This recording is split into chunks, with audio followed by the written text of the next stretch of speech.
Lesson 13-10, dividing decimals by decimals.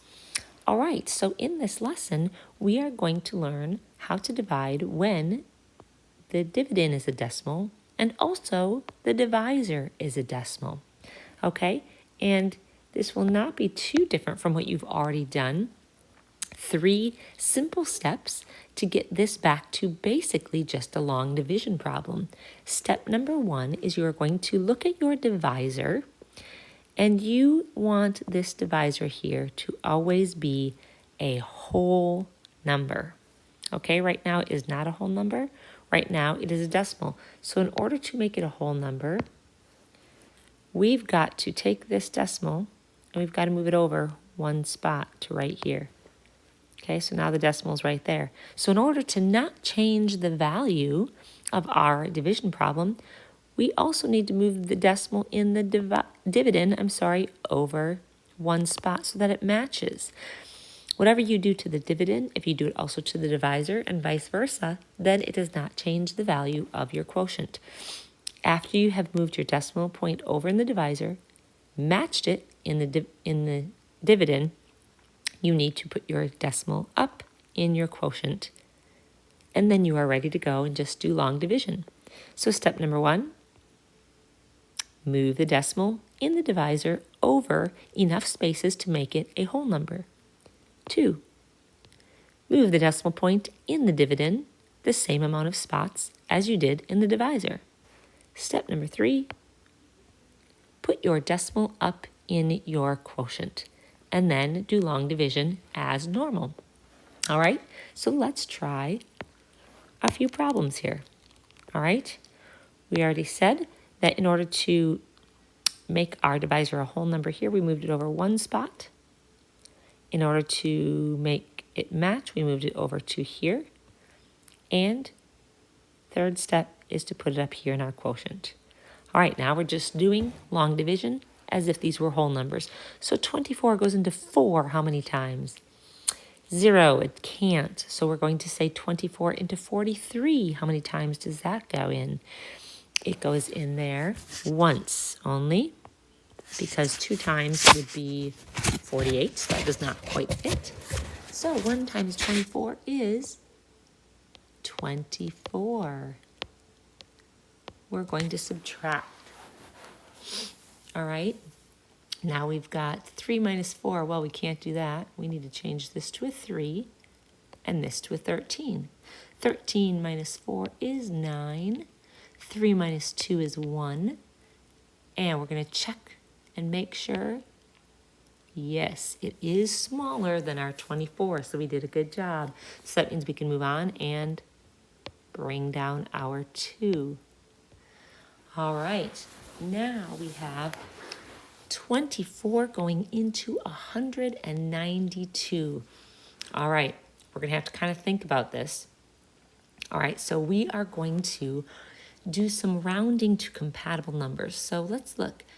So we've got 24. Remember, we moved our decimal point over, so this is not here. 24 going into 192. Well, we could make this 25, right? Our divisor could be 25 about, just to get an estimate, and this 192 could be 200. So we would know 25 goes into 200 8 times. So let's start there as an estimate. Remember, you kind of got to estimate when you've got a 2-digit divisor. So we're going to guess 8, and then we're going to see if it fits. So let's over here take 24, multiply it by 8, and see what we get. Well, look at there. Our estimate was perfectly, exactly correct. 0, there's nothing left to bring down. All right, so our answer is going to be 1 8/10. All right, fabulous. Let's go on to our next problem over here, number 9. All right, step number 1 when you are dividing decimals by decimals is what? Do you remember? To move the decimal in the divisor enough spaces to make it a whole number. Let's move that over to right there. So since we moved it over once in the divisor, we want to also move it over once in the dividend. And then third step is, there we go. Now let's do our division. 3 goes into 9. How many times? 3 times. 3 times 3 is 9. Subtract, you get a 0. 0 is less than 3. Perfect. Bring down the 2 and start all over again. 3 goes into 2. 0 times. 0 times 3 is 0. Subtract, you get 2. 2 is less than 3, so we're good to go. Bring down your next number. 7. 3 goes into 27. 9 times. 9 times 3 is 27. Subtract, get a 0, and it's less than 3. Nothing left to bring down. Our answer is 309. Let's do one more, and I think by then you will have it. First step, think of it. What would you do? You're going to move the decimal in the divisor, the amount of spaces that it takes to get to a whole number. So look here, we have to move it from here over to here. It's still not a whole number. Right there, we had to move it over 2 spaces. So in our dividend, we must move it over 2 spaces. It needs to go here. So what is going to happen with this digit right here that we didn't have? It becomes a 0. Third step, put the decimal in the divisor. Okay, so that was a little bit of a tricky one. You moved it over twice in the divisor, so you have to move it twice in the dividend to keep the answer the same, to keep the values the same. So we had to move it twice, but since there was nothing here in this spot, we had to add a 0. Okay, now we're back to regular long division. 2 does not go into 1, but 2 does go into 17 8 times. You get 16 with 1 left over. 1 is less than 2, so we get to bring down the 4. 2 does go into 14 7 times. Exactly. 0 is less than 2, so we can bring down the 0. 2 goes into 0. Remember, we brought down a 0. Even though what you're looking at is a 0 right here, we don't just stop. Why? Because when you bring something down, you always need to do all the 5 long division steps over again. You keep going until you only stop when you have nothing to bring down. Well, you did have something to bring down. It was a 0. Okay, so 2 goes into 0 0 times. 0 times 2 is 0. Subtract, you get a 0. Nothing left, and nothing left to bring down, so then it stops. Again, if we had another 0 there, we have to bring it down, and we have to do the whole 5 steps over again, even if that means putting a 0 in our quotient. So our answer for this problem is 870. All right, hopefully you have really got the hang of dividing decimals by decimals. One last time, move the decimal in the divisor over enough spots to make it a whole number. Match that movement into the dividend and move your decimal point up to the quotient. Okay, I attached numbers 30 and 31 to the bottom here because you may see those on a test, on your homework, on your more practice. So let's look at these. The directions for these problems are: tell whether these are equal, less than, greater than, without actually doing the computation, just by looking at them. Okay, well that's interesting. How do we know without actually doing the math, doing the computation? Well, here's how you do that. If you were taking 55 2/10 divided by 3/10, what would you do? Now these are not written like these up here, okay? They're written in long form because they specifically want you to do these in your head. Well, we know that if you're taking 52.2 divided by 0.3, you would have to take the decimal in the divisor. Which one is the divisor? Now, I mean, you know these are the divisors outside, but which one would it be in this? 55.2 divided by 0.3.